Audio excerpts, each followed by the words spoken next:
come like, like my roommate back in school was into it. That was probably my first intersection with anime. But then, like a lot of people in my life have been mentioning it, and so I think my brother's into it now, which surprised me. So, like, what would you suggest to get me started into it, like an introduction? This is gonna be the most noble answer because everybody says it, but Cowboy Bebop, Dragon Ball Z, Hunter x Sure. Hunter, Demon Slayer, My Hero Academia. Okay. If you want to get something new right now, start with the new stuff and the You. classics. So you have like a balance of the old stuff, what people were into back in the day, that pretty much build the foundation of the anime community today, as well as Okay. knowing what's hip today, so you can have a interaction with people and just be aware of what's going on. Also, I say like whatever genre of film you like. So let's say you like action. I will go into what action anime are out today and back in the day that Mm-hmm. probably could click your taste. Now, Okay. I will warn you, anime is known for being highly sexual and highly violent. So that's like a thing you are gonna want into like some shows that are a little more underground that Mm-hmm. don't care about being highly sexual or highly violent. And Okay. that's those kind of anime what got people thinking anime was all about gore and violence and pornography, especially in the 80s, because back in the 80s, people would in the anime community in the rest would trade tastes that got from the friends of Japan. And Japanese people knew that Americans really love violence and gore in their shows and movies. Mm-hmm. So people who were recording the anime tapes on film, on TV back then, had some friends that actually work on anime. So they told the friends, hey, look, a lot of American friends like violence and gore in their shows. So can you make anime that's more, gory to get more sales on their side? So be Okay. careful. Be careful when you go to like old school anime in the 80s, because this, like I say, this like gore and violence when it comes to that kind of stuff. I guess we can jump right into. We're talking to Mitchell Street. Yeah, well, I'm owner of Brainwire, brainwire.io, and we sell electronic components and provide curated experiences to makers, DIYers, electrical engineers. So that's what I do. I'm a longtime nerd. Ooh, see, so that's a different type of nerd. See, was how you just asking us earlier about the whole you don't watch any of the anime. See, that's a different lane. A lot of nerds wouldn't understand. A lot of nerds think a nerd is just cliche. He watches anime. He loves Japan, but clearly you don't like any of that stuff. Yeah, yeah. No, that's very true, and that's been part of my something I've had to navigate, because I'm not a gamer either. I'm not against anime or video games or anything like that, but uh, I meet people, and I'm just kind of the tinker. I love to build things. I'm a computer programmer since I was, like 14 years old or something like that. Oh, wow. So yeah, so that's kind of my lane. Yeah, I might be Oh, having internet problems here. I'm out uh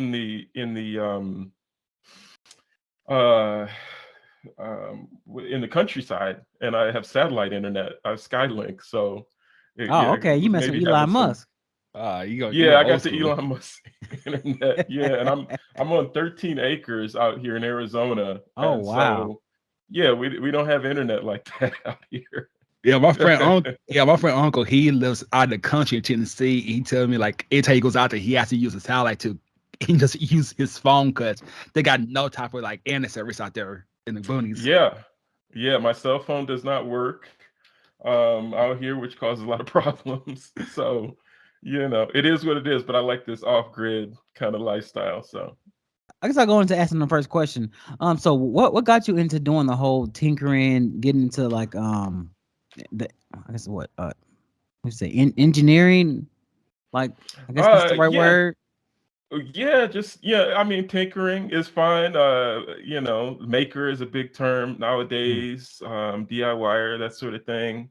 I mean, but it certainly intersects with electrical engineering, all sorts of different, disciplines. Um, but what got me into it, it's just in my blood, I think. Um, I was interested in computers from a very young age. And I remember my dad was a nerd, is a nerd, and my grandfather was a nerd. I never met him, but uh, from what I hear, he was the same way. And my brother and sister are very much in that vein as well. They kind of take their own lane, and I am the nerdiest of the three of us. I claim that. Um, but yeah, it's just always gravitated to it. So what was the first machine that you ever like broken down, got into? Because I was always into that type of tinkering, like messing with stuff. I never Mhm. got into the weeds of it, like messing with the motherboard and all that stuff. Yeah, because I remember when I was a kid, I always used to like take apart DVD players and VCR Me too. players and Hmm. put it back together.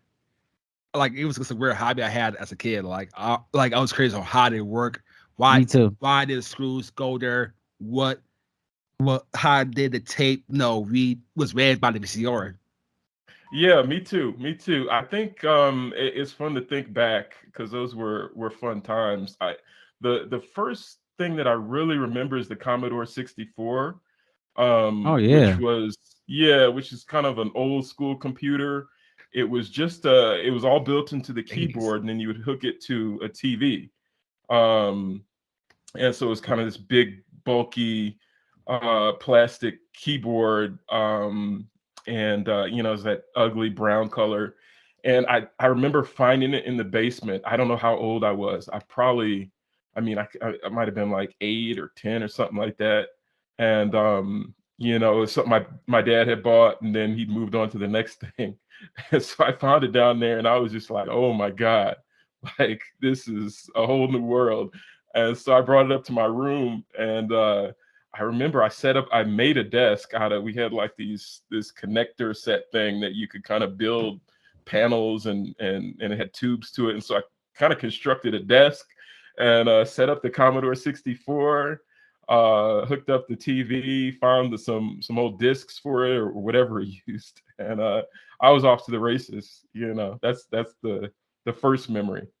I remember seeing a Commodore in the Goodwill years ago when I was a little kid, and I was just amazed by how, like, say, you could just connect to a TV. Granted, I didn't know what to do with it, but it was just amazing. It's just like you say, a whole new world open to me. That was a different era, and I longed for that a little bit. It was more, in a lot of ways, it was more of a maker era, I think, in some respects, because I mean, you were just right there with whatever you were working with, and you had to figure it out. You had to, find solutions, and, and things never worked the way that you expected. So you really were engineering. You're really finding solutions and figuring out things. Indeed, like you say, it's, like you like guess, okay, what does this go with that? If it doesn't go with that, okay, this trial and error. Okay, we've been through this Hmm. trial, and okay, we now realize, okay, this part for the Commodore doesn't work for this part because it's not from the same era or it's not from the same company. Like Hmm. I'm not into taking it, but I do understand like it's a lot of it is problem solving and find solutions to issues so that it can run better or you can be more effective with your creations. So what was the first thing you ever like build like by your own, like with your own? Like, oh, I bought like the parts, every part, and built yourself. I'm something, maybe a PC. I don't know. Oh, I mean, of course, I started with computers, in the PC world. So there's been countless computers I've built. I mean, I couldn't even begin to. And I had a uh, laptop repair company and computer repair company for years. So, I mean, there's just been countless computers that I've worked on over the years. I remember in seventh grade, I was kind of the first computer I really. Actually, that probably wasn't the first, but it was the one I was really excited about. So it sticks in my memory. And used a processor from a company called Cyrix. I don't even know if they're still around, but they were kind of competing with Intel, and I don't even remember where AMD was at that time. But yeah, it was the Cyrix 686 processor, and I was telling everybody at school. You know, I'm going to build this computer and it's got a Cyrix and it's going to be, and I was such a nerd. I memorized all the specs of the CPUs of that era. So I could tell you the megahertz and the cache and how many transistors were on the die and the, you know, all this real nerdy stuff. And, you know, and I just, you know, I'm in 7th grade or whatever. I thought that was normal to just be able to call up all these facts about CPUs. But it really was, I was the outlier. You know, I really was. So who taught you this stuff? Like you learned it's like self-taught, or your father taught you, or your mother? No, I was teaching my dad at that point. I was all self-taught. I was, Okay. you know, I mean, in that nerd tradition, I was just seeking out the information Mm. and just consuming it at an amazing pace. And it was just natural, you know. That sort of sounded like when I was like a teenager, like I was very like hungry for knowledge. Like my spot was always the library. Like my parents allowed me to like walk to the library by myself because they knew all I was doing was going to the library, and all I did was use the early '90s internet and like research things because I was curious about everything. So like a lot of people try to say I'm like a Mr. Know-it-all, but I truly try to know it all. Like I truly do try to like learn a little bit of everything, so at least I can have a conversation with anybody about anything. I really had a similar experience as far as the library. I mean, that's still my favorite place. And back in high school, I did the same thing, man. I was after school, I had any free time, I'd go to the university library and just kind of sit in the internet in the engineering section and Mm. just kind of get books. I'm really into cars and stuff like that too. So I would get like the automotive and mechanical engineering books, just, you know, just find them on the shelves and study them. Do you So work? yeah. Do you work on cars on the side besides doing Oh, Tanashi stuff? absolutely. Absolutely. Yeah, I'm a yeah, pretty good mechanic and yeah, I really enjoy that stuff. So how's Tanashi like from? Okay, so like when you into like automotive, what do you learn from being a tech nerd that you trans your skills and your knowledge that you transfer over to the automotive side of your knowledge and your hobby and your career as well? Well, I mean, modern cars are so infused with computer systems that the transition is seamless in a lot of ways. And I mean, it goes to the stuff that we have for BrainWire as well. Like we have, um, you know, so many microcontrollers and different components and sensors that operate on serial buses. And, you know, modern cars, they have their own buses to transfer data all around the car to the different systems. So it's kind of a seamless transition in understanding, you know, that electrical engineering side of communication between different systems and sensors to modern cars communicating, um, you know, all throughout the car. So yeah, very seamless transition. And I talked to a lot of mechanics who, and a lot of, you know, DIY kind of car guys, you know, shade tree mechanics, Mm. and they kind of struggle with that side of it because to fix a car nowadays, you basically have to you know, you have to understand computers and interfaces and all this sort of stuff. And it it's a different age now than some of the older guys I talked to who are like, you know, talking about carburetors and fuel pumps, you know. Yeah. Now you get your laptop out, hook it up and and you know, that's the way to fix your car. Yeah, that's crazy. Get a full diagnostic through a computer. Like it's crazy. Yeah. Yeah, I remember seeing that stuff back, man. Like again, like 20 years ago. Like I don't know, like you know, this, but like if like ever since the start since like Tanahashi got expanded and exploded. Like Tanahashi, like in the early 90s, it was rapidly growing, but like the 2000s, it just exploded, and like everything started to be like Tanahashi driven. It wasn't like Hmm. all at once, but you could see the writing on the wall when you saw your mechanic hooking, you know, his Windows XP to your car, trying to figure out what was going on. your card. I sort of think that maybe it's more into like the government got more involved into tech and like science, like giving people grants and stuff like that. Do you think that? I don't know. I think in a lot of ways, when I look at the government, they get in the way of certain aspects of technology advancement, and it's not always bad to get in the way and kind of slow and control things. But and grants can certainly help with research, government grants. But I don't know. I guess it's a mixed bag, is what I'm getting at. So I don't know if I would um, solely say the government spurned, the technology explosion that we're kind of talking about. But they certainly played a role. They invested in the early internet, and we know what an impact that has been. I'm really getting into the artificial intelligence side of things, and I just wrote a book on it actually. And yeah, and What's the name of the I book? think it's going to be what the book is. Well, it's for foundational Black Americans, Ooh. and it. Let me give you the title here. It's so long that I actually forget. Let me switch screens just so I get it right for you.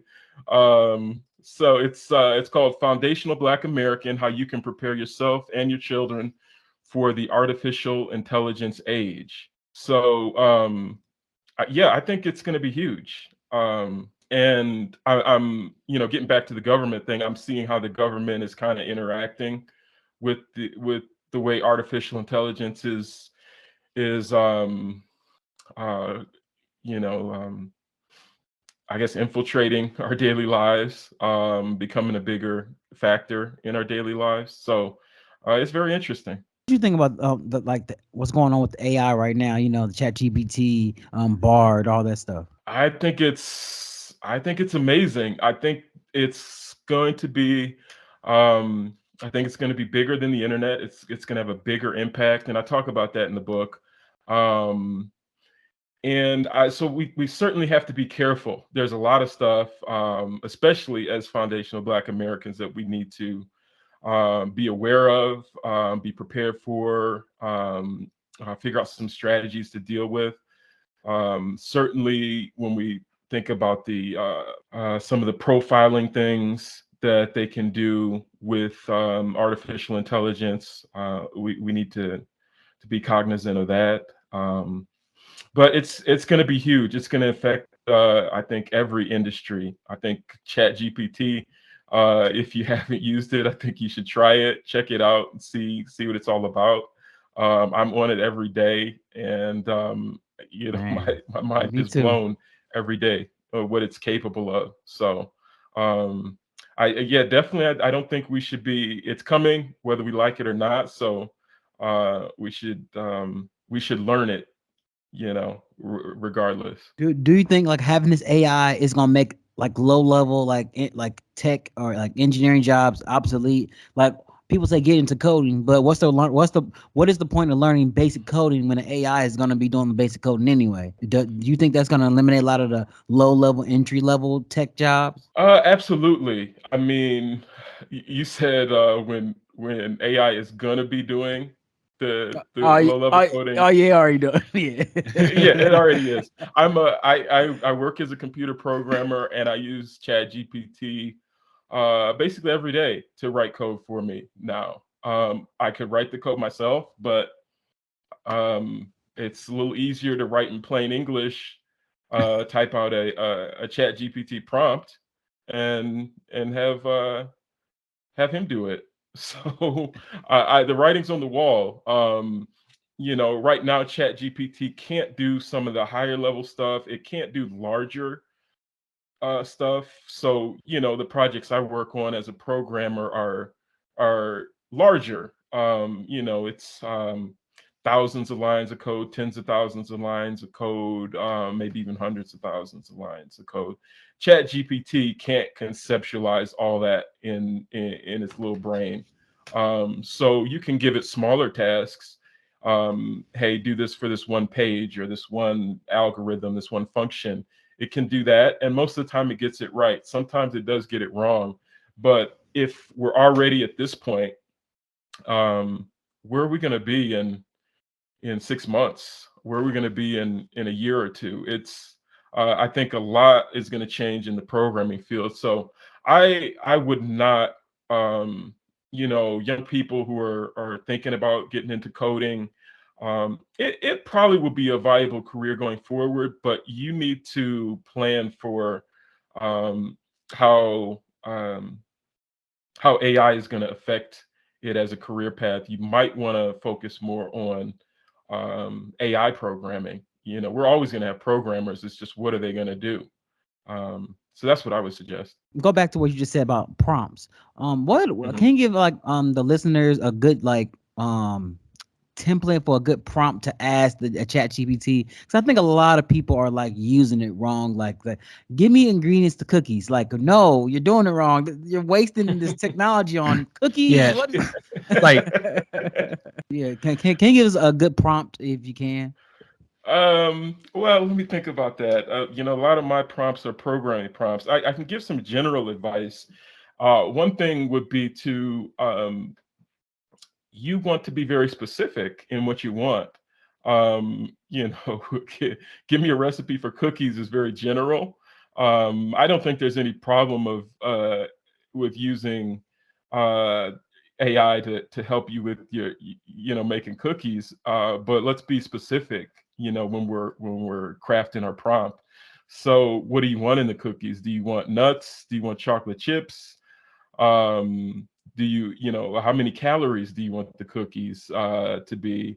Do you want them soft? Do you want them hard, crunchy? Those sort of things, so you can put all that in your prompt, and really that's the way to get the most out of like a chat GPT or a bard or something like that. So that's what I do when I'm programming or when I'm doing anything. uh just be very specific with your prompt, and you can layer prompts and sort of stack them together, so you have an endpoint in mind.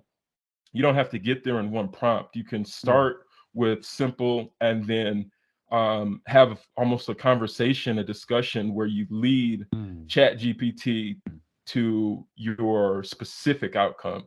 So that's mm. that's how I utilize it and leverage it for the most benefit. Okay, well, so when you say layer, you mean like Okay, here's how how I would start it. okay. Here's how I Okay. would say. I'm really in the mood for cookies. Do you have any suggestions?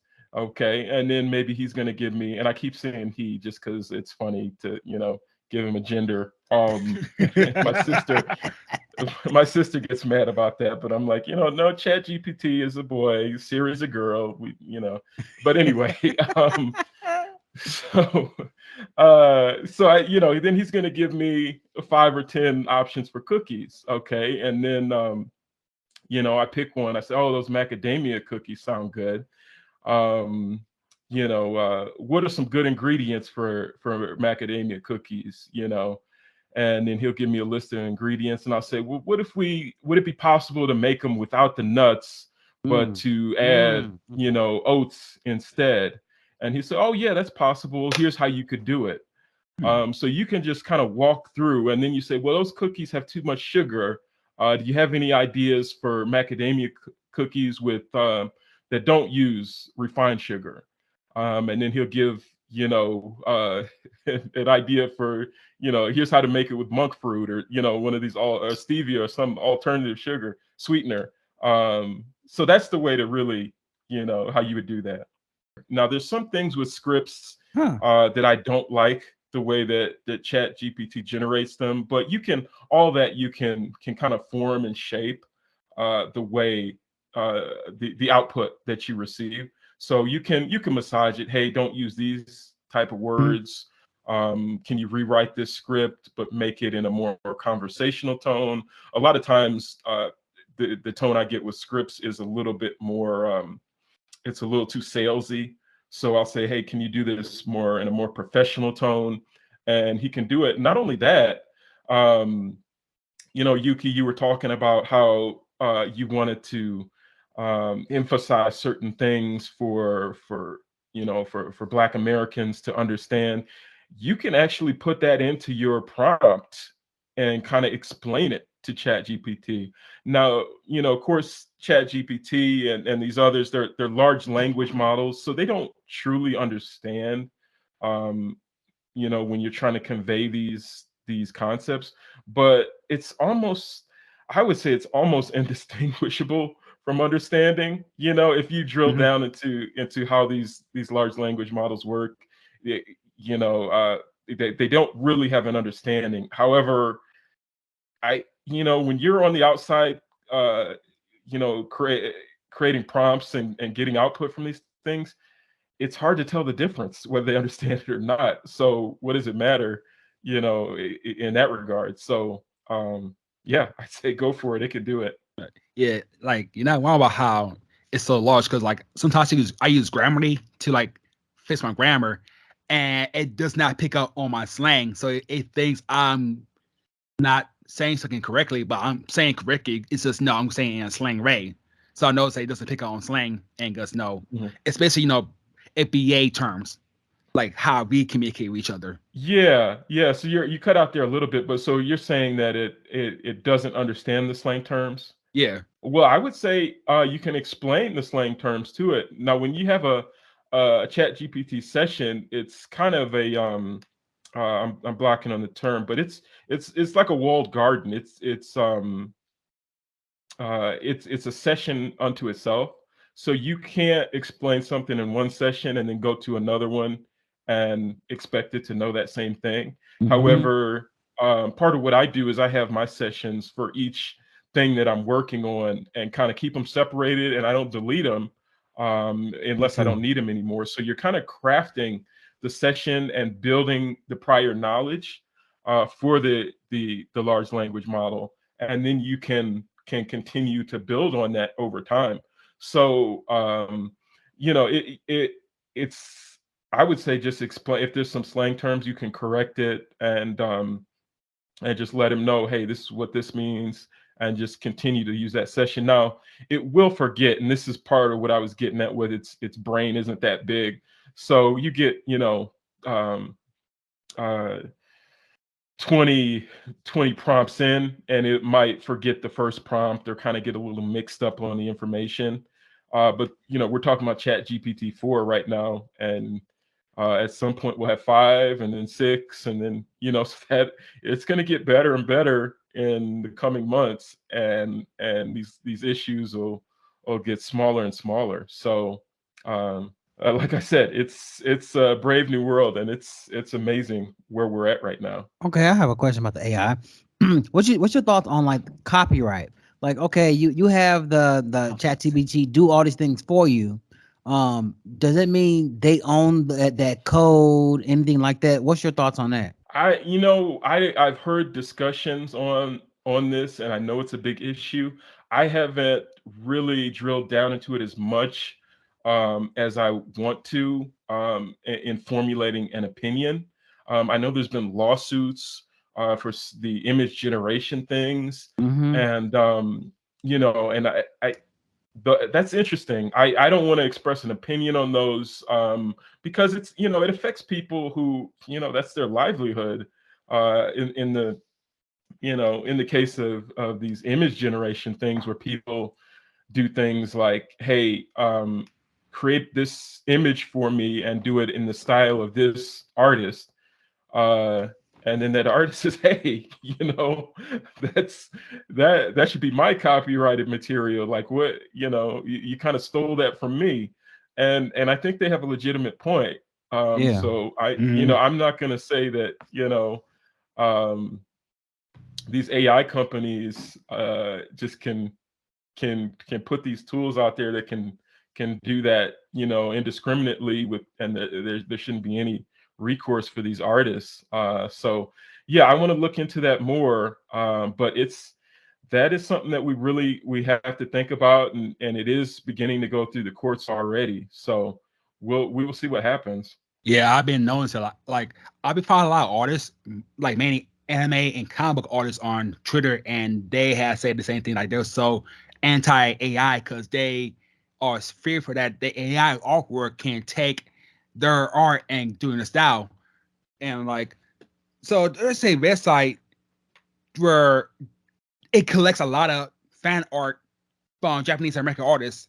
And people who have been finding the art on there be saying, no, hey, take my art down because this AI has been going to this website, analyze my art, and copy my art style. And people have been getting my art for free by my art style for free by typing in a prompt. And like this made like a huge pushback in the art scene because of that. Yeah, yeah, I've heard about these things happening, and I think we have to think big. I feel for these artists, but I mean, what's the future going to hold with this? I don't know, because part of what I talk about in the book is that this is happening and it's coming regardless. Um, and I don't know. I guess I think the way these things a lot of time play out is um, the market and just the society kind of just adjusts to the technology rather than the technology adjusting to society. um so I wonder what these artists can do outside of the legal sphere to mitigate what's going on. And I'm just not sure, because I mean we're already in a space where you can download um uh AI models and train it yourself. So eh, okay, there's some image generator online that one of these companies have put out, but I can download things to my computer and just kind of run them on my computer. So I mean, how does an artist stop that? If I can generate it regardless Mhm. of uh, what the what the legal structure is putting in place. So yeah, we have to think about what's going to happen with all that. All right. Let's change gears for a second. So, how did Okay. Brainwire get started? Well, I started it about 4 years ago. Um, and it was kind of the holy grail for me, just being surrounded by electronic components, being a maker and a tinkerer. Like, hey, if I had every component that excites me around me and at my fingertips, I mean, what could I create? So it's kind of one of those passion things.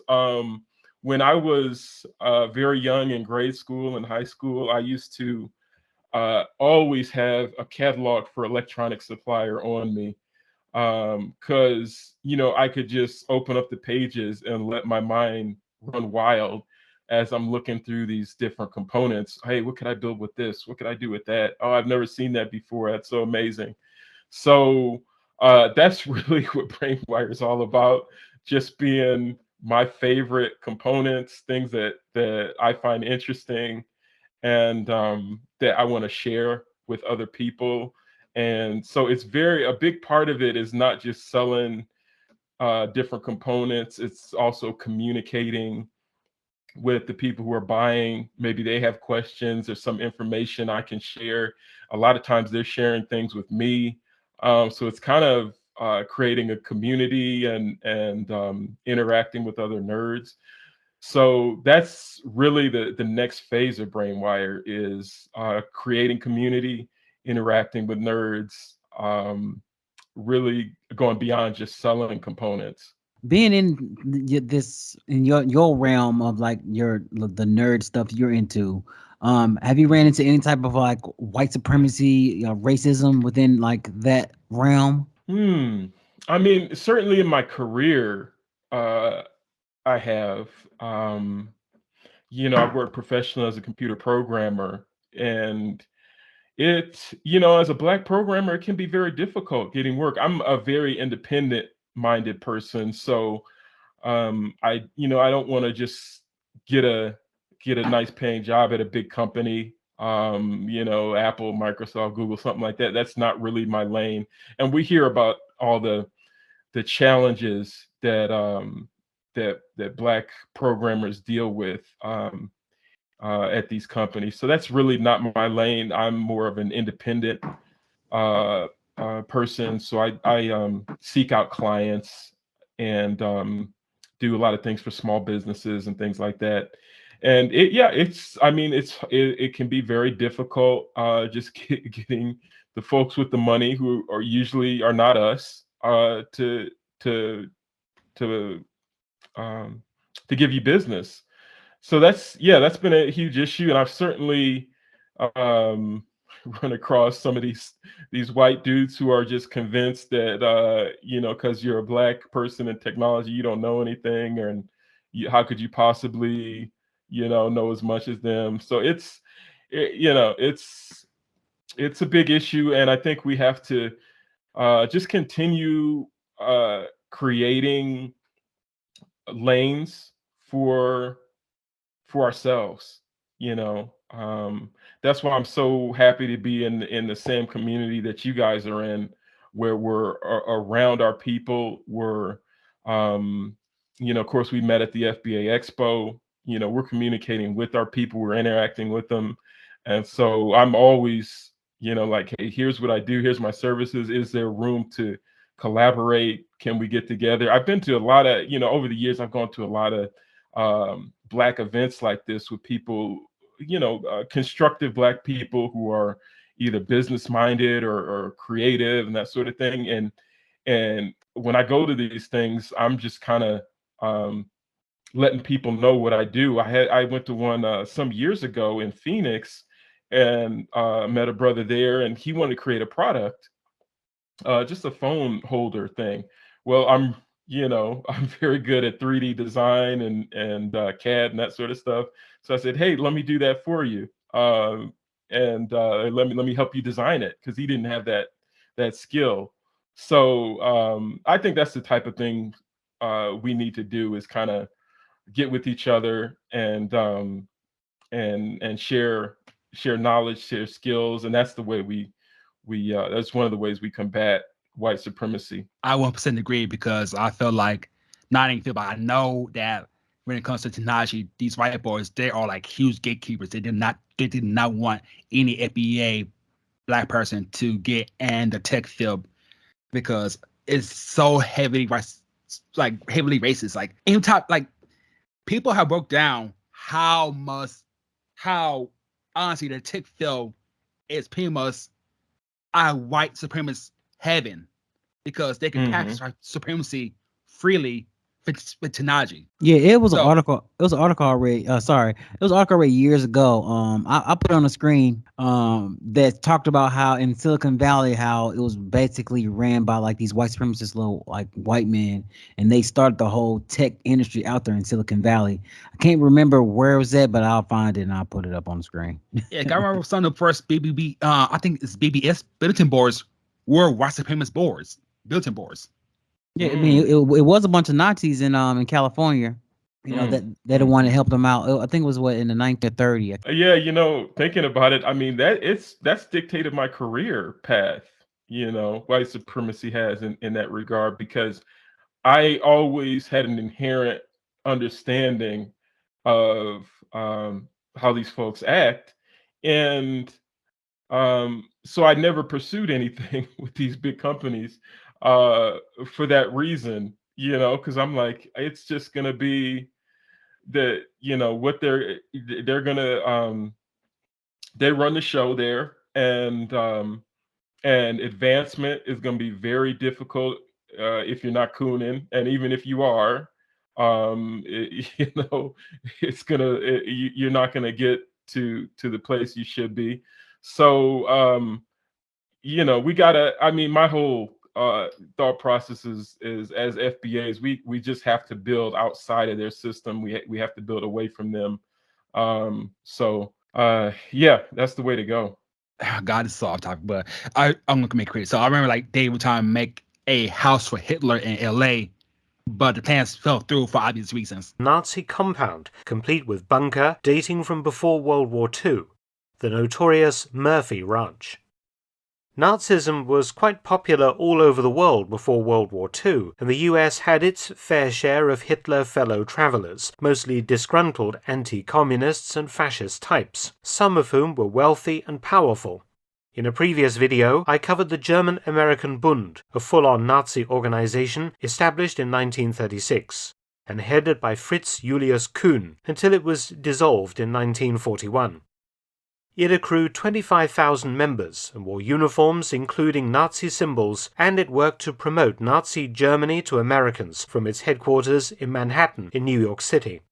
It organized training camps all over the US and was vocal in its criticisms of President Franklin D. Roosevelt, Jewish Americans, communism, trade unions, and maintained links with Hitler's regime, Kuhn himself meeting the Führer at the Reich Chancellery in Berlin in 1936. Its most infamous moment was a rally it held at Madison Square Garden in New York on the 20th of February 1939, attended by 20,000 people. Another Nazi organization in America during this period was the slightly older Silver Legion of America, founded in 1933 by fascist and Nazi sympathizer William Dudley Pelley, headquartered in Asheville, North Carolina. By 1937, the Silver Legion's membership had shrunk to some 5,000 members. The connection to the property in LA began in about 1933, when the property was purchased by the shadowy Jessie M. Murphy, but no one ever saw her, and it is suspected that she was a front name. The name Murphy, however, remains associated with the ranch.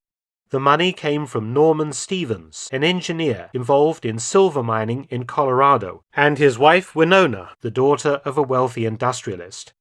Winona had developed strong beliefs in metaphysics and other psychical practices, apparently falling under the sway of a mysterious German named Schmidt, who it was suspected was a Nazi agent. The Stevens were sympathetic to the Silver Legion and may have been members. They certainly believed that some kind of future calamity was going to befall America, a calamity from which some kind of Nazi state would arise, and they saw themselves front and center in its creation. The Stevens sank $4 million in 1930s prices into the construction of a huge compound of buildings because they had become convinced that the US would fall and Nazism would emerge victorious. The complex was to be a command center for Nazism in the region as anarchy followed the collapse of FDR's government, something the German-American Bund, the Silver Legion, and many other Nazi groups were hoping and planning for.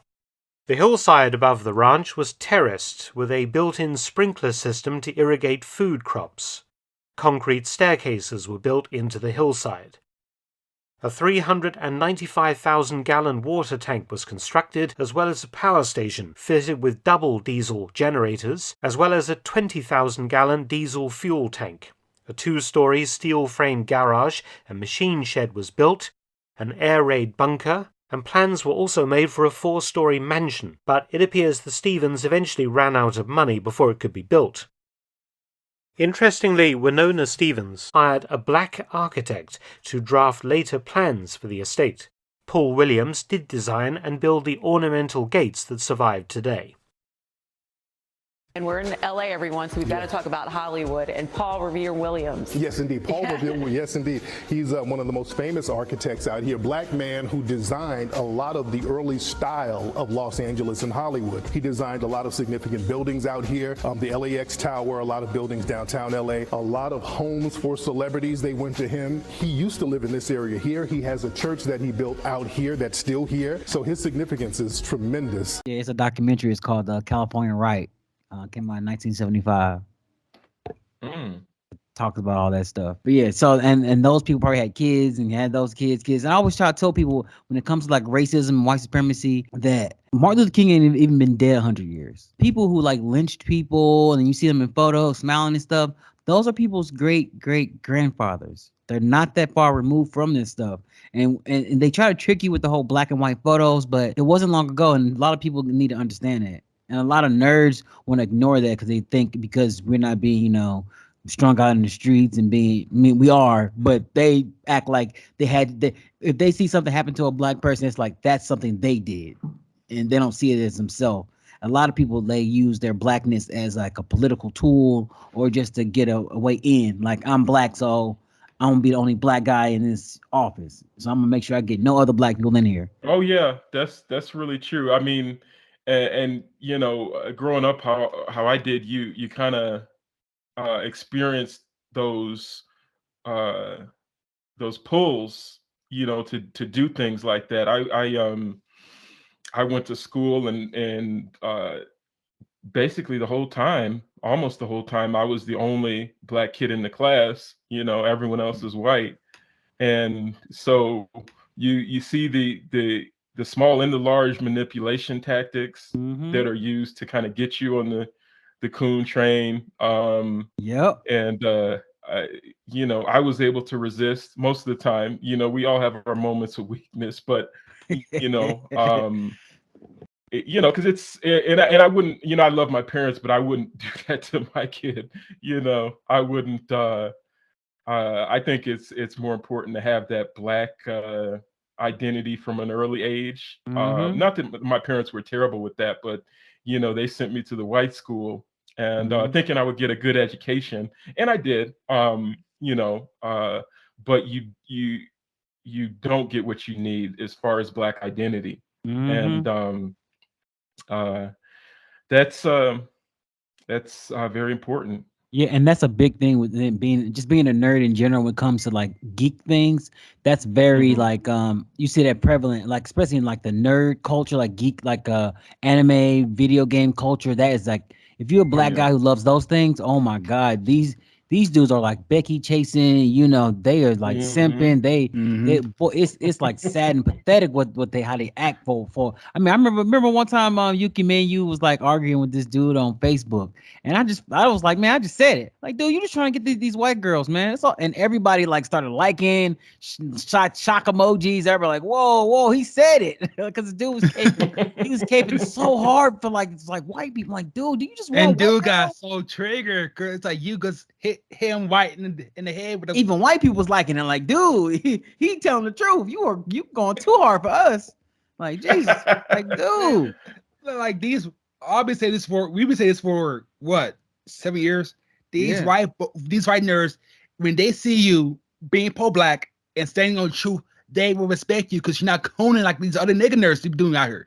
Yeah. They are getting tired of these fucking nigga nerds who hate on their own race, talk shit about black people, don't do shit about black people. So they see us. No, it's supposed to be white supremacy and being on our grind. It's like a fresh breath of air to them. Uh-huh. That's 100% true, Yuki. I live out here, like I was saying, in the country in Arizona, and there's almost no black people. There's a few more coming into this area, but it's still, dominated by white people, and it's very conservative and all that. But so you meet people or whatever, and those white people will give you a coon invitation. They'll give you an invitation to start cooning. And I always go the complete opposite way. I go hard black empowerment. Me too. And they actually have more respect for that. It shuts them Thank up, you. it shuts them down. Yep. And then they kind of, they have more respect for you because Yep. you And kind they of know not to you have mess some with you. integrity. Yeah, exactly. You have some integrity. You have something to you. If you just start cooning when they give you some crazy invitation, then you're weak to them. The women and the men. So that's for the young Negro nerds out there. I would say stand on your square. Educate yourself on FBA history, Yes, educate. and Yes. stand up to white supremacy when it presents itself. You'll be fine. You'll be fine. Don't be scared because a lot of these white boys, they have like good talking points. Because the white women, you can shut them down easily. The white men, they the ones who like hold the line for the white supremacy. If you talk to a white woman, they mostly just fall in line. They'll listen. They're not gonna like. They mostly don't try to combat you for real. But a white man That's will, and true. so that's why you got to learn like history. You got to know names. You got to know dates. You got to know this stuff. Like you can't just say, white people racist. That's not enough when you're going against like these white boys who actually study for real, because they actually, it's the reason why they do the Civil War reenactments and all that stuff. They Mhm. study. Y'all trying to forget the past. The past. It's not, man. That is history, No. and you're doomed to repeat it if you don't know it. For real. And they have these huge echo chambers Mhm. online, and Mhm. on these right wing networks as well, and the left wing networks too, where Mhm. they just kind of get they little silly little white supremacist talking points together, and Yep. that just bombards you with them, you know. And so you got to be ready. Um, and I'll just add on the white women point that you made when you said you were arguing with that guy online, is to my male Negro nerds out here, well, and I guess the females too, but it you know, the grass is not greener. I grew up with these white women, white girls, you know, Man. all the way from Man. from uh, kindergarten all the way up through high school, college, and now I'm surrounded now here in where I'm at, and the grass is not greener. You know, the black women are so. I'm sorry, I'm not trying to be mean to anyone, but black women are just better. You're gonna fit better with a black woman. Mm-hmm. So yeah, just forget about that. Yeah, because I always noticed that when I was even a kid, like, why does when black people lay it with a white person, they transform into a full blown like Carlton Banks? I'm like, what the heck? But meanwhile, a white person, they sometimes transform, but most part they make the black person conform to whatever lifestyle they want. So if they're a little hood, white person, you gonna be a hood black person too. But for the most part, we like black people, they always transform, man. They always like I never got that. It's that self-esteem issue with us, and Mhm. that's why I like so much what we're doing and that's why I put right in the title of my book, Foundational Black American, because I'm so excited about what we're doing right now Me as far too. as claiming our identity, and understanding our real history, as Mhm. opposed to the nonsense that we were told. I mean, you know, I went through, as I just stated, I went through all these white schools, and you don't get anything constructive for a black person to be empowered in Nope. through that education. You know, you get a lot of nonsense, and you have to re-educate yourself after you get away from it. So what we're doing right now is a beautiful thing. It's not about hating on anyone. It's not about hurting any other person or group. It's about understanding who we are, and that's a beautiful thing. And I'm just trying to get deeper into it, continue to educate myself, and get with my people. Yeah, because we notice even in our analytics, like as soon as we say the word FBA, Tariq, or anything like that, it's a huge drop. Like, oh, so but if we don't mention none of that stuff not once, no dips, no drops, no nothing. Like, oh, so y'all upset that we even bringing up pro-black anything. Y'all want us to just talk about video games and movies, and that's what I love about our podcast. It's like we're so eclectic with our things that we do. We not just we talk pro-black, but we also talk about video games. You can also talk about movies, Anime. but we always wrap it into white supremacy. Always lead it back to that. No matter what, we always lead it back to that. And Well, like a lot of nerds hate that. Well, yeah, but you know, what you're doing is creating a space in a lane, and people are gonna find it. And you've got to, one thing, you know, I kind of study this YouTube thing a little bit, and these different social media platforms. You have to cultivate your audience. You can't just say what you think people want to hear. You have to have some integrity about yourself, and say what you really believe, and the audience will find it, and be attracted to you, and it won't be a fleeting audience, you know. So I think you guys are on the right path in that regard. Yep. You definitely have a subscriber and a follower in me, and I'm gonna be promoting it as much as I can. So yeah, I love what you guys are doing. Yeah, we because we get tons of emails from like younger people, because like a lot of young people listen to us, and they like, man, I never even thought of like that. Like I never forget, I said something in a podcast one episode one time, and I was like I was like ranting. I was like nerds, like y'all never even asked, why do your white friends like that black stuff? And a dude just emailed me like, dude, I never even thought of it. Like my white friends, they always say me like hip hop, but they hate this type of black stuff. I'm like, that doesn't make sense to me. Like, yeah, it triggered something. It woke them up.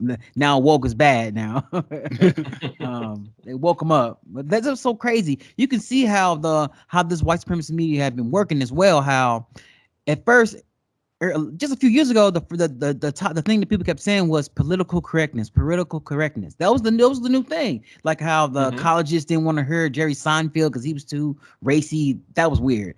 And then now they transformed the PC stuff into woke. Like they slowly nudged it in, and they used the left wing people to sort of do it with the crazy stuff they do now with the over, like you can't say this, can't say that, and the whole pronoun stuff. It's nuts with them. So I really see how the left wing, they've really been showing their cards for the past 10 years now with their white supremacy, how they're very subtle and slow with it. Meanwhile, the right wing just been going nuts, and they both the same. That's very true. But the left wing has been showing themselves, like you say, in the last 10 years. But I love those mask off moments that happen from time to time, and they expose themselves, because that's important for us as FBAs to get off this kind of, not to get too much in the political side of the game, but to get off of this thing where we have to vote Democrat, we have to go with the left wing is saying, because the white supremacy is over there too. We have to forge our own path. And so I love the mask off moments when we can kind of get them to just go all the way sideways with it and just tell us how they really feel. And I think there's going to be a lot of that coming up with this election that's coming up. So I'm here for it. Yeah, I love playing that clip to a lot of little Democratic white people who try to talk to me about politics, and I tell them like man, Joe Biden's been helping a lot of people out. I'm like, no, he don't. He want to help black people. And I show them this clip I have on my phone. It's like 30 seconds, and I play it. It's that leaked Zoom meeting he has with all the Black Caucus coons, and he's telling him because they was asking him, can we get they was basically coming to Joe Biden, and they was at least trying. Can we get a database showing all these racist cops killing black people across the country? And Joe Biden no, I'm not doing that. He's talking like a pimp. He was talking like a straight pimp. I don't always get it right, but I always take responsibility. When I get it wrong, I acknowledge I got it wrong. But my overarching objective, if we cannot make significant progress on racial equity, this country is doomed. It is doomed, not just because of African Americans, but because by 2040, this country is going to be minority white European. Hear me? Minority white European. And you guys are going to have to start working more with Hispanics, who make up a larger portion of the population than y'all do. Whoa, he flat out said it. What other group does he talk to like that? I never heard him talk to anyone like pimp. That. I was like, whoa, he wasn't playing. We wouldn't even know if someone didn't leak it. Someone in that Zoom was recording. Kamala Harris was just sitting there smiling while the white man G-checked all the black politicians. Boy, that was nuts. Boy, I was like, boy, they ain't playing. Yeah, you mentioned the database of cops, doing things, and I talk about that sort of stuff in the book a little bit, where it intersects with AI, and how as FBAs we need to build our own AI infrastructure. So I think with things like that, especially the sort of the younger nerds who are just getting going, we need to look at creating databases and different things on an independent level. And nowadays there's so many tools, and a lot of them are even free. I use Google tools to create websites, databases, and things, and they have freemium plans where you get started for free and can create big databases and websites and apps and things. So I definitely, the young, FBA nerds out there, start thinking about creating those sorts of things, as opposed to just having Joe Biden, berating the Black Caucus for asking for something like that. Let's think about how we can create those things, and we can use AI as well to kind of sort the data, sift the data, categorize the data. There's a lot of tools at our fingertips right now. So we shouldn't shy away from them. And you know what's so crazy? Years ago, almost what would we say about almost 10 years ago, Yuki? Remember Tariq was talking about making this website called the Suspected Word Database. Remember? Yeah, And it's he like wanted, he wanted everybody to basically, when something like police brutality thing happened, to go into this website. He was going to charge people $5 to join, to basically keep the trolls out. And you basically put in all the information, all that stuff. And the white supremacists destroyed that website in one day. Like, they kept like attacking it over and over and over and over. And that was the beginning of like Tariq getting raided, his house getting raided those years ago. They was hitting them they was like cyber attacking him. I never forget watching like live streams when he go live on Sunday and he like, you heard ping ping ping ping ping ping ping ping. You're like, oh yeah, someone trying to hack my Twitter. That's like the notification, like, someone's trying to hack. No, I think at one point someone's actually trying to hack his Wi-Fi router. Yeah, that happened too. That was around that same time. He was having weird tech problems, like, and all because you know what Tariq said? That's what Tariq said. It like pissed him off. He's like, man, I heard there's a lot of white supremacists at this thing called VidCon. I think I'm gonna go. And VidCon is like it's the big YouTube convention. Like all the YouTubers go to this convention. They like network. And boy, they heard him say that and they went nuts. Boy, and like all the top YouTubers started making videos about him. These white boys on Twitter, they made this hashtag called Shut Up Tariq.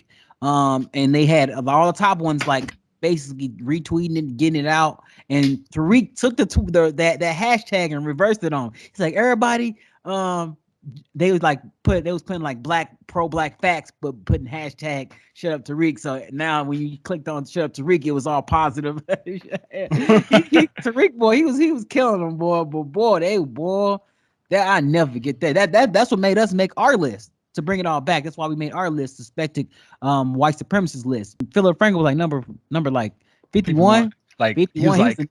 He was right below Trump. Like, he wasn't playing, boy. We in that list we found all the information and articles about these white supremacists, and we made a compiled list of all the talking points and everything they do, so we can help these young black people out who, because you can fall prey to some of these people you listen to. Like, I don't know how many black people I listen to, and he like, yeah, man, the Republicans, yeah, they ain't nothing, but man, they trying to fight against, at least the trans issue. I'm like, nah, man, forget all that, man. That's a distraction, man. Like, nah, don't let these people, because they fight trans issues, they for us. Okay, I gotta keep telling people this. Never forget, this just happened this year. The Democrats and Republicans unanimously passed gay marriage across the whole country. Unanimously. It was no fighting. They passed it. They're not against gay stuff. They're tricking y'all. You know how many gay Republicans and trans Republicans there are? Stop fooling yourself. They're not against none of this stuff. Stop. Like, this is insane here. They think Republicans are really against this stuff. They're not. Y'all hear it's definitely. You hear a few. Definitely a distraction tactic. Stay focused. FBA all day. Reparations all day. Stay focused. Exactly. Jeez, man, boy, that trans stuff get everybody worked up. It do me too, but geez, ain't that goddamn necessary. I'm sorry, I'm all in the weeds now. I don't even know what we're talking about no more. It's all good. We go on tangent. Sorry. There you go. Let's reel it back. Let's reel it all the way back. Okay. Well, what advice and insights would you tell black nerds to make their mark inside, tech or within any type of field they're trying to be in? Well, I've been someone who's always followed my passion. I had very very obvious and pronounced passions and things I was good at from an early age. So, not everyone has that. But for me, it was always obvious. So it was easy to kind of lock in and focus on them. So if people don't have them, I would suggest, think about, how you're talking to yourself, what your internal dialogue is, because I think everyone has things that they're good at. So don't tell yourself that you don't have those things. Just set a path to find them. So that would be the start for younger people, is to find your passion and then pursue it. pursue it in a smart way, in a way that makes sense. We have a lot of things that we deal with in this capitalistic society. You have to pay rent and buy food and all that sort of thing, but you can still pursue your passion. And so certainly for the Black nerds out there, I grew up in a household where video games were kind of discouraged. We weren't allowed to have video game systems because, my parents thought that was a distraction. It is. But It is for real. okay. And we play games, and we can honestly say that it's a distraction. See, most nerds can't say that. Like I have more fun like editing these videos and talking to you and like doing my own stuff than playing games because that game stuff is such a distraction that you don't really have any care or drive to do anything else. Right. What are you gaining? Like truly, what are you gaining? Yeah, you're completing challenges and obstacles and stuff like that, but that's just something in the digital world that can help you in the actual physical world. I mean, nowadays these YouTubers are using that gaming stuff to make money, but all these gaming companies really have to do is say you can't do that. It's illegal, because it is illegal. What they're doing is streaming games online. That's like me buying the Matrix on Blu-ray and then streaming it on my YouTube and saying you can watch the Matrix for free. Like, no, that's illegal. You don't add your own commentary on it. Right, you can't. That's like super copyright infringement, like a mug. So that's all they really have to do if they really want. And a lot of gaming makers said that before. Like, all we have to do is say don't stream our stuff, and they have the legal rights to do that. But they don't, because it's like advertising for their game. That's why they don't push back on it. Okay, well, what got you hip to Tariq Nasheed? Oh, well, yeah, it's sometimes it's hard to remember, that stuff, because you just kind of find a YouTube channel. It was part of my educational process in Black empowerment and just stepping into my Black identity, as far as deprogramming myself from my education, which was, just completely, I guess Eurocentric. But see, everything was white. I know, man. Everything was white. Yeah. Everything. So it was a long process of deprogramming. I mean, it probably wasn't until my 30s, where I was really, like I said, I was never really cooning. But there's levels to this. Yes. I cringed. There was a moment I went to an event in Scottsdale, and I was walking back to my car, and there was I think it was a Latino guy, and we were kind of talking. He might have even been like a parking attendant or something. I can't remember. And he was talking about Malcolm X, and I was like, yeah, he's okay, but I like MLK more. And I kind of cringed looking back at that. That was in my 20s. And I just didn't understand. I didn't know. I didn't have the full picture. So, it was a journey, and I'm always on YouTube trying to seek out information. So I didn't find Tariq initially, and it sounds like I found him much later than you guys did. But I just went through watching a lot of different Black creators who were in the empowerment space. Dr. Boyce was, I think, one of the first ones who I started seeing his videos. It might have been like 8 years ago or something like that.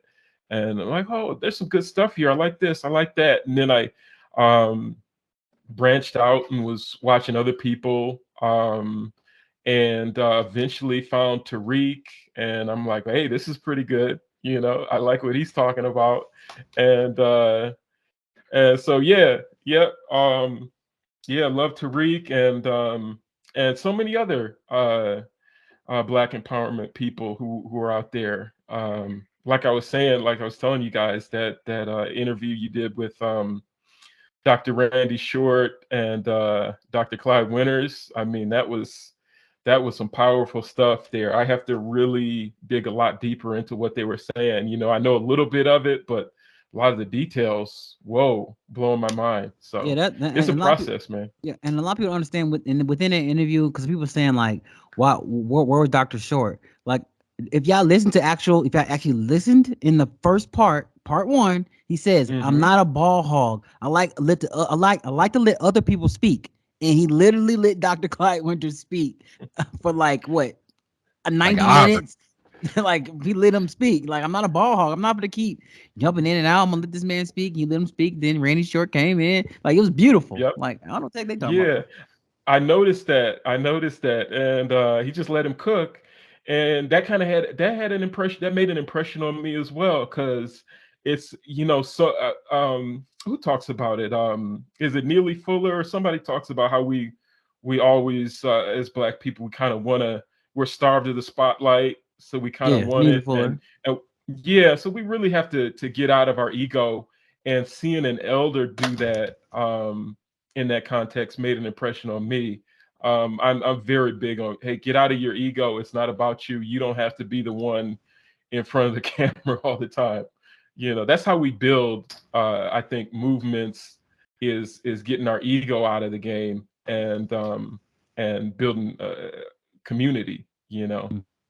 But I want to take it back to something you said earlier about like you wasn't sort of cooning type of thing. Because I feel you on that one, because like when I was growing up, I was never I wasn't like I said, I wasn't taught to be like a coon and like that. But since you around and you like so much being like a nerd, you're gonna like not gravitate, but you're gonna see white people in a lot of things, because white people make movies, TV shows, books. So you're gonna be learning from white people. So you're gonna it's hard to not see it early. But my mom always taught me like the whole you ever seen Quentin Tarantino's The Hateful Eight? No, I haven't. Well, in that movie, Sam Jackson, he plays a ex Civil War soldier, and his whole thing throughout that movie was like he don't trust white people, and he's always thinking about ways how to disarm a white person through his language, and and that's sort of how I was taught by my parents, is like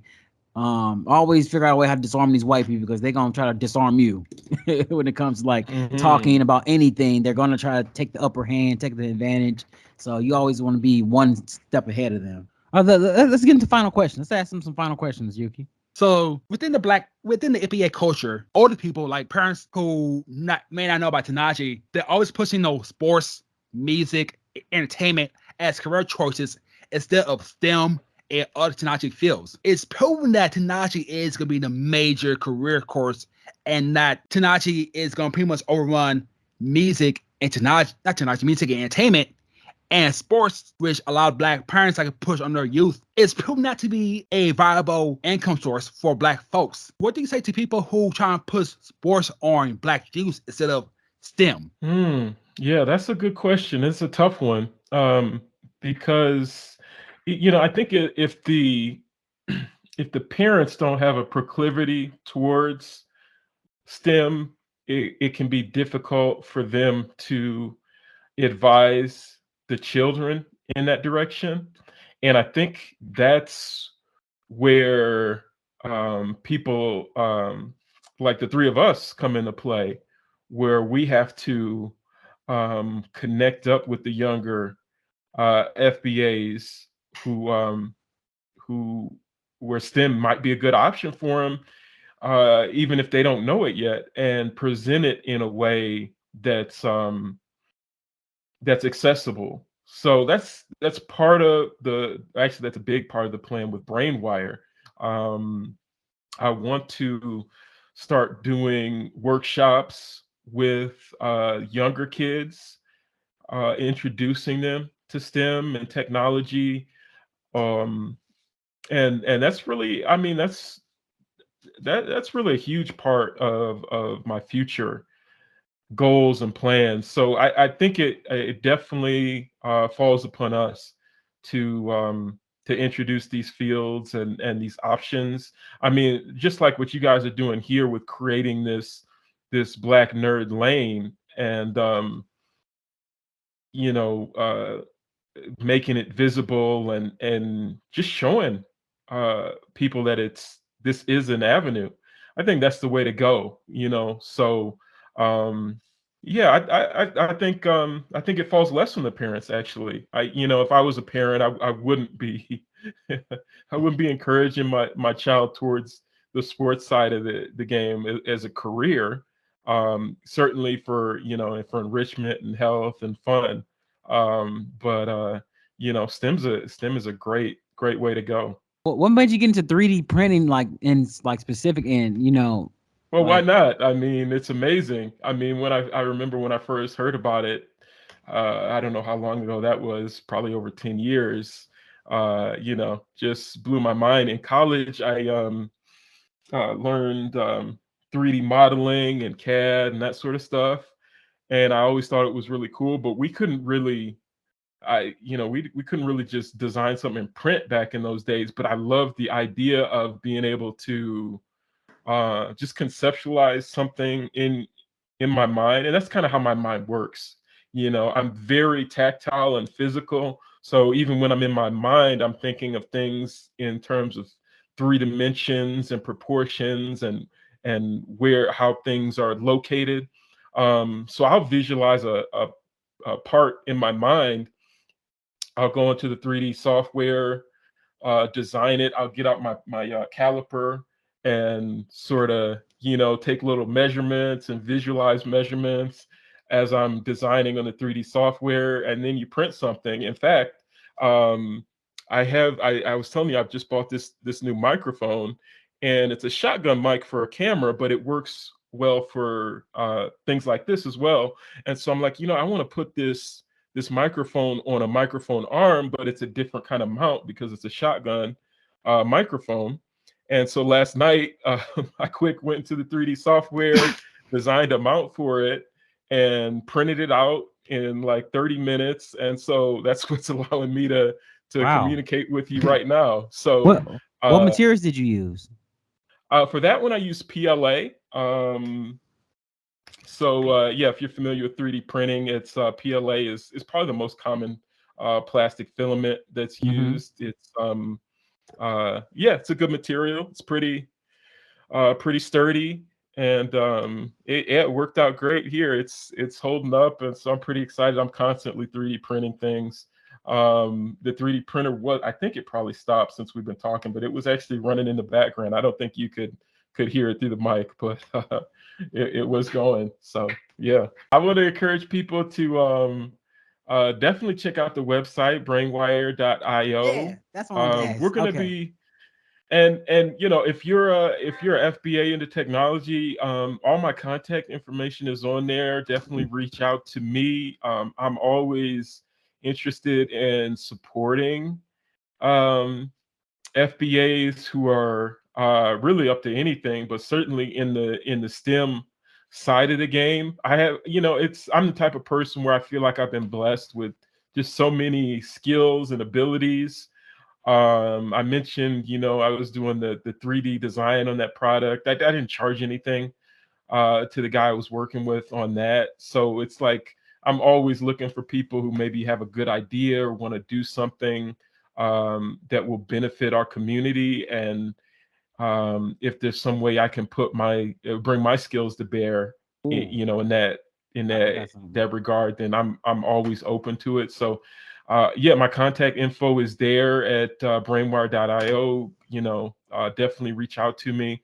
Like I said, I'm looking to probably next year get going with some workshops for Black kids. So if you're connected with any sort of community groups or schools or anything where we might be able to connect up, because I'm kind of, as I've said, I'm in an oasis here. There's no Black people around. There's no Negro nerds or anything who I can connect with in person in my local area. So I'm definitely looking to connect with people online who are like-minded. And then check out the book too. Hopefully it's just the first in many. It's for foundational Black Americans. It's about artificial intelligence. If you're at all interested, check it out. The website is aifbabook.com.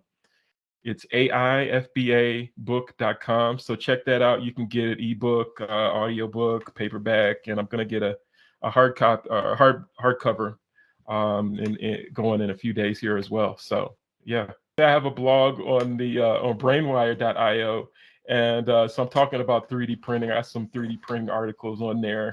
You know, people are trying to get into it or anything like that. So, yeah. Where can they find Yuki? You can find me on my website, yukithesnowman.com. You can find me on Facebook, facebook.com/Yuki the Snowman. On Instagram, Twitter, and YouTube, you can find me Yuki the Snowman 314. And you can hit up my Cash App. My Cash App is $BenjaminASnow. You want to find me? I'm on YouTube at Dark Dreams, Bright Ideas. I'm on Twitter at SuperLostFan108. I'm on Instagram at the TV Guru 108. You can find my Cash App down in the description below. We see you guys and gals in the next one. Later.